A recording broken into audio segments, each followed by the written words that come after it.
প্ৰিয় বন্ধুসকল, জ্ঞান দৰ্শনলৈ আপোনাক স্বাগতম জনাইছোঁ। শিক্ষাৰ লগত জড়িত বিভিন্ন তথ্য পাই থাকিবলৈ চাই থাকিব জ্ঞান দৰ্শন। জ্ঞান দৰ্শনৰ আজিৰ সংখ্যাত আমি বৈষ্ণৱ আন্দোলনৰ সম্পৰ্কত আলোচনা কৰিম। ভিডিঅ'টিত বৈষ্ণৱ আন্দোলন সৃষ্টিৰ কাৰণ তথা ইয়াৰ প্ৰচাৰ আৰু প্ৰসাৰ সম্পৰ্কে এক চমু আভাস দিবলৈ যত্ন কৰা হৈছে। আশা কৰিছোঁ ভিডিঅ'টোৱে আপোনাক উপকৃত কৰিব। গতিকে আহকচোন ভিডিঅ'টো আৰম্ভ কৰোঁ। ভাৰতত ধৰ্মীয় ঐতিহ্য অতি প্ৰাচীন। সময়ৰ পৰিৱৰ্তনৰ লগে লগে মানুহৰ মাজত সামাজিক, ৰাজনৈতিক, অৰ্থনৈতিক আদি দিশত বিভিন্ন পৰিৱৰ্তনৰ সূচনা হৈছিল। পৰিৱৰ্তিত সামাজিক পটভূমিত নব্য আৰু প্ৰাচীন চিন্তাধাৰাৰ মাজত সংঘাত সৃষ্টি হৈছিল। সামাজিক ক্ষেত্ৰত উচ্চ নিচৰ ব্যৱধান, সম্ভ্ৰান্ত শ্ৰেণীৰ একচেটিয়া সা-সুবিধা, হিন্দু ধৰ্মৰ কঠোৰ ধৰ্মীয় অনুশাসন তথা নীতি নিয়ম, ধৰ্মীয় ব্যভিচাৰ আদিয়ে সামাজিক জীৱনত বিৰূপ প্ৰভাৱ পেলাইছিল। হিন্দু চিন্তাবিদ তথা সমাজ সংস্কাৰকসকলে এই অৱস্থাৰ পৰা পৰিত্ৰাণ পোৱাৰ নিমিত্তে এক নতুন, সৰল আৰু সাৰ্বজনীন ধৰ্মীয় বিশ্বাস তথা ধাৰণাৰ পোষকতা কৰিছিল। এই নব্য ভাৱধাৰাই কালক্ৰমত বৈষ্ণৱ ভক্তি আন্দোলন নামে প্ৰসিদ্ধ হয়, যি প্ৰাৰম্ভিক পৰ্যায়ত দক্ষিণ ভাৰতত আৰম্ভ হৈ কালক্ৰমত উত্তৰ ভাৰত আৰু পৰৱৰ্তী পৰ্যায়ত দক্ষিণ ভাৰতলৈ সম্প্ৰসাৰিত হৈছিল। এই ধৰ্মীয় আন্দোলনে সমগ্ৰ ভাৰততে নৱজাগৰণৰ সূচনা কৰিছিল। বৈষ্ণৱবাদ হিন্দু ধৰ্মৰ এটা সম্প্ৰদায়, য'ত ভগৱান বিষ্ণু বা তেখেতৰ অৱতাৰসমূহক আদি আৰু সৰ্বোচ্চ ঈশ্বৰ ৰূপে বিবেচনা কৰি ভক্তিৰ মাধ্যমে ভজন কৰাই হ'ল বৈষ্ণৱবাদ বা বৈষ্ণৱ ধৰ্মীয় মতবাদৰ মূল ভিত্তি। ভগৱানৰ লগত মানৱ আত্মাৰ মিলন, ঈশ্বৰৰ প্ৰতি অগাধ প্ৰেম তথা ভক্তিৰ ওপৰত গুৰুত্ব দি মহাপুৰুষসকলে যি মতবাদ সৃষ্টি কৰিছিল তাক ভক্তিবাদ বুলি কোৱা হয়। বৈষ্ণৱ আন্দোলন ভক্তিবাদৰ উত্থান। খ্ৰীষ্টীয় ৭ম শতিকাত দক্ষিণ ভাৰতৰ তামিল ৰাজ্যত আলভাৰ্ছসকলে ভাৰতীয় সংস্কৃতিত বৈষ্ণৱ আন্দোলনৰ এক নব্য ধাৰাৰ সংযোগ ঘটায়। তেওঁলোক বিষ্ণু উপাসক আছিল। তেওঁলোকৰ মতে বিষ্ণু শ্ৰেষ্ঠ আৰু সৃষ্টিৰ মূল।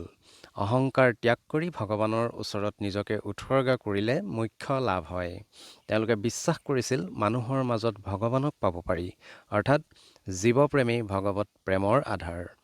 আলভাৰ্ছসকলৰ ভক্তি আন্দোলনত সমাজৰ অস্পৃশ্য লোকসকলো জড়িত আছিল। গীত মাতৰ জৰিয়তে তেওঁলোকে ধৰ্মীয় আদৰ্শ জনসাধাৰণৰ মাজত প্ৰচাৰ কৰিছিল। তেওঁলোকৰ এই মৌখিক কৰ্মৰাজিক পৰৱৰ্তী কালত সংকলিত কৰা হয়, যাক দিব্য প্ৰবন্ধম বোলা হয়। দক্ষিণ ভাৰতত ভক্তিবাদৰ বিস্তাৰ খ্ৰীষ্টীয় ৭ম শতিকাৰ পৰা দ্বাদশ শতিকাত হৈছিল। ভক্তিবাদী সাধুসকলৰ অধিকাংশ নিম্ন শ্ৰেণীৰ লোক আছিল। তেওঁলোকে জাতিভেদ প্ৰথাৰ বিৰোধিতা কৰিছিল, ধৰ্মীয় মতাদৰ্শ স্থানীয় ভাষাত প্ৰচাৰ কৰিছিল। তেওঁলোকে ভগৱানৰ সগুণ অৰ্থাৎ আকাৰ থকা আৰু নিৰ্গুণ অৰ্থাৎ নিৰাকাৰ ৰূপৰ ওপৰত বিশ্বাস কৰিছিল। ভক্তি আন্দোলনৰ কেইজনমান প্ৰবক্তা। শংকৰাচাৰ্য। দক্ষিণ ভাৰতৰ কেৰালাত খ্ৰীষ্টীয় ৮ম শতিকাৰ আৰম্ভণিতে আলভাৰ্ছ আৰু নয়নাৰসকলৰ সমসাময়িকভাৱে শংকৰাচাৰ্যৰ নেতৃত্বত এক ধৰ্মীয় মতবাদৰ উত্থান হৈছিল। তেখেতক আদি শংকৰ নামেও জনা যায়। তেখেতে অদ্বৈতবাদত বিশ্বাসী আছিল। তেখেতৰ মতে আত্মা আৰু পৰমাত্মাৰ মাজত কোনো প্ৰভেদ নাই। সৎ জ্ঞান আৰু সৎ কৰ্মৰ দ্বাৰা মুক্তি লাভ কৰিব পাৰি। অদ্বৈতবাদৰ ই মূল তত্ত্ব। অদ্বৈত বেদান্ত দৰ্শনৰ ভেটি সুদৃঢ় কৰি বৈষ্ণৱ আন্দোলনৰ উত্থানত শংকৰাচাৰ্যৰ ভূমিকা গুৰুত্বপূৰ্ণ। ৰামানুজ। খ্ৰীষ্টীয় ১১ শতিকাত ভক্তি আন্দোলনৰ মুখ্য পৃষ্ঠপোষক আছিল ৰামানুজ। তেখেতৰ মতে কৰ্ম, জ্ঞান আৰু ভক্তিৰ মাধ্যমেৰে মোক্ষ প্ৰাপ্ত হয়। তেখেতে বিশিষ্ট দ্বৈত ধাৰণা আগবঢ়াইছিল। জ্ঞানদেৱ। খ্ৰীষ্টীয় ১৩ শতিকাত মহাৰাষ্ট্ৰত জ্ঞানেশ্বৰ বা জ্ঞানদেৱে গীত মাতৰ জৰিয়তে ভক্তিবাদৰ প্ৰচাৰ কৰিছিল।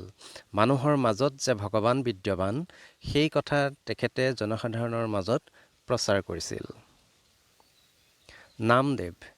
তেখেত নিৰ্গুণ উপাসক আছিল। তেখেতৰ গীতবোৰ গুৰু গ্ৰন্থ চাহিবত অন্তৰ্ভুক্ত কৰা হৈছে। একনাথ জাতিভেদ প্ৰথাৰ বিৰোধিতা কৰি একনাথে সমাজৰ নিম্ন শ্ৰেণীৰ লোকক শিষ্যত্ব প্ৰদান কৰি ভক্তি আন্দোলনৰ প্ৰচাৰ কৰিছিল। তুকাৰাম শিৱাজীৰ সমসাময়িক বিখ্যাত ভক্তিবাদী মাৰাঠা কবি তুকাৰামৰ ধৰ্মীয় আদৰ্শ কবিৰৰ ধৰ্মীয় দৰ্শনৰ লগত সাদৃশ্য দেখা যায়। ৰামদাস শিৱাজীৰ আধ্যাত্মিক গুৰু, যি ভক্তিবাদৰ প্ৰচাৰৰ বাবে সমগ্ৰ ভাৰততে আশ্ৰম স্থাপন কৰিছিল। দাসবোধ তেখেতৰ ৰচনা, যাৰ দ্বাৰা তেখেতে জীৱনৰ বিভিন্ন দিশৰ ওপৰত উপদেশ প্ৰদান কৰিছিল। গুৰু নানক একেশ্বৰবাদত বিশ্বাসী আৰু কবিৰৰ ভক্তিমাৰ্গৰ দ্বাৰা প্ৰভাৱিত হৈছিল। হিন্দু ধৰ্মৰ মূৰ্তি পূজা আৰু জাতিভেদ প্ৰথা তেখেতে বিশ্বাস নকৰিছিল। তেখেতৰ মতে ঈশ্বৰ এজন, তেওঁ অদ্বিতীয় আৰু নিৰাকাৰ। তেখেতে নিৰাকাৰ ভগৱানক অকাল পুৰুষ বুলিছিল। তেখেতৰ বাণীসমূহ আদি গ্ৰন্থত সন্নিৱিষ্ট কৰা হৈছে। তেখেতৰ শিষ্যসকলক শিখ বোলা হয়। শিখ ধৰ্মৰ উত্থান ভক্তি আন্দোলনৰ এটা গুৰুত্বপূৰ্ণ দিশ বুলি বিবেচনা কৰা হয়। বল্লভাচাৰ্য কৃষ্ণভক্ত বল্লভাচাৰ্যৰ মতে আত্মা আৰু পৰমাত্মাৰ মাজত কোনো প্ৰভেদ নাই। ভক্তিৰ জৰিয়তে মুক্তি লাভ কৰি তেখেতৰ সান্নিধ্য লাভ কৰিব পাৰি। তেখেতে পুষ্টি সম্প্ৰদায়ৰ প্ৰতিষ্ঠা কৰিছিল। ৰামানন্দ খ্ৰীষ্টীয় 15 শতিকাত উত্তৰ ভাৰতত বিশেষকৈ হিন্দীভাষী অঞ্চলত ভক্তিবাদৰ প্ৰচাৰক আছিল ৰামানন্দ।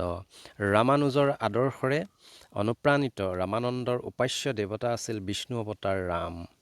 জাতিভেদ প্ৰথাৰ বিৰোধী ৰামানন্দই সকলো জাতিৰ লোকক শিষ্যত্ব প্ৰদান কৰিছিল।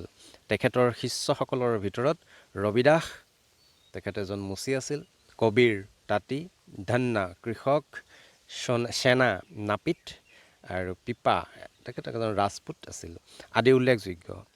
হিন্দী ভাষাত কবিতা ৰচনাৰ জৰিয়তে তেখেতে ভক্তি ধৰ্ম প্ৰচাৰ কৰিছিল। কবিৰ ৰামানন্দৰ অন্যতম শিষ্য কবিৰ নিৰ্গুণ পন্থাত বিশ্বাসী আছিল। তেখেতৰ শিষ্যসকলক কবিৰপন্থী বুলি জনা যায়। ভগৱানক তেওঁ ৰাম, হৰি, খোদা, আল্লাহ আদি নামেৰে অভিহিত কৰিছিল। হিন্দু মুছলমান উভয় সম্প্ৰদায়ৰ লোকে তেখেতৰ শিষ্যত্ব গ্ৰহণ কৰিছিল। হিন্দুসকলে তেখেতক ৰাম ভক্ত আৰু মুছলমানসকলে তেখেতক চুফী সাধক বুলিছিল। কবিতা ৰচনাৰ জৰিয়তে ভক্তিমাৰ্গৰ প্ৰচাৰ কৰা কবিৰৰ কবিতাবোৰক দোহা বোলা হৈছিল। চৈতন্যদেৱ উত্তৰ পূব ভাৰতৰ বংগদেশত ভক্তিমাৰ্গক সুসংহত ৰূপ প্ৰদান কৰোঁতা চৈতন্যদেৱ কৃষ্ণ উপাসক আছিল। তেখেতে জাতিভেদ নামানিছিল আৰু ভগৱানৰ গুণানুকীৰ্তন সংকীৰ্তনৰ জৰিয়তে প্ৰচাৰ কৰিছিল। তেখেতৰ শিষ্যসকলে তেখেতক কৃষ্ণ অৱতাৰ বুলি জ্ঞান কৰিছিল। চৈতন্য চৰিতমালা তেখেতৰ আত্মজীৱনী। সুৰদাস ভক্তি আন্দোলনৰ প্ৰবক্তা সুৰদাস আছিল বল্লভাচাৰ্যৰ শিষ্য। তেখেত কৃষ্ণ আৰু ৰাধাৰ ভক্ত আছিল।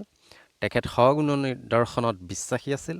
তেখেতে সুৰাৱলী, সাহিত্যৰত্ন, সুৰ সাগৰ ৰচনা কৰিছিল। সুৰ স্বৰাৱলী হ'ব লাগিছিলে।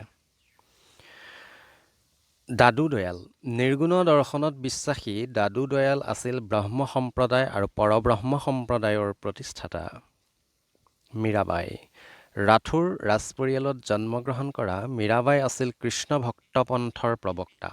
তেখেতে ভজন কীৰ্তনৰ জৰিয়তে ভগৱানৰ গুণানুকীৰ্তন জনসাধাৰণৰ মাজত প্ৰচাৰ কৰিছিল।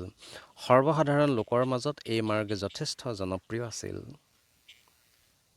তুলসীদাস বাৰাণসীৰ ব্ৰাহ্মণ পৰিয়ালত জন্মগ্ৰহণ কৰা তুলসীদাস আছিল ৰামানন্দৰ সাৰ্থক উত্তৰাধিকাৰী আৰু বৈষ্ণৱবাদৰ ৰামভক্ত পন্থৰ প্ৰবক্তা। তেখেতে সৰ্বসাধাৰণ লোকৰ কথিত ভাষাত ৰামচৰিত মানস ৰচনা কৰি জনসাধাৰণৰ মাজত প্ৰচাৰ কৰিছিল। উত্তৰ ভাৰতত ৰামচৰিত মানস ইমানেই জনপ্ৰিয় আছিল যে মানুহে তেখেতক বাল্মীকিৰ অৱতাৰ বুলি গণ্য কৰিছিল। ইয়াৰ উপৰি তেখেতে গীতাৱলী, কবিতাৱলী, বিনয় পত্ৰিকা আদি ৰচনা কৰিছিল। শংকৰদেৱ একেশ্বৰবাদত বিশ্বাসী, অসমত ভক্তি আন্দোলনৰ গুৰি ধৰোঁতা, অসমীয়া সমাজ গঢ়োতা তথা নৱবৈষ্ণৱ ধৰ্মৰ প্ৰৱৰ্তক। কীৰ্তন তেখেতৰ শ্ৰেষ্ঠ কীৰ্তি। ঈশ্বৰ উপাসনাৰ কেন্দ্ৰ, নামঘৰ, সত্ৰ সংস্কৃতিৰ প্ৰতিষ্ঠাপক। বন্ধুসকল, আজিলৈ ইমানেই। ভিডিঅ'টোৱে যদি আপোনাক উপকৃত কৰিছে তেন্তে লাইক কৰিব, বন্ধুবৰ্গৰ মাজত শ্বেয়াৰ কৰিব আৰু আমাৰ চেনেলটোক ছাবস্ক্ৰাইব কৰিবলৈ নাপাহৰিব। ধন্যবাদ।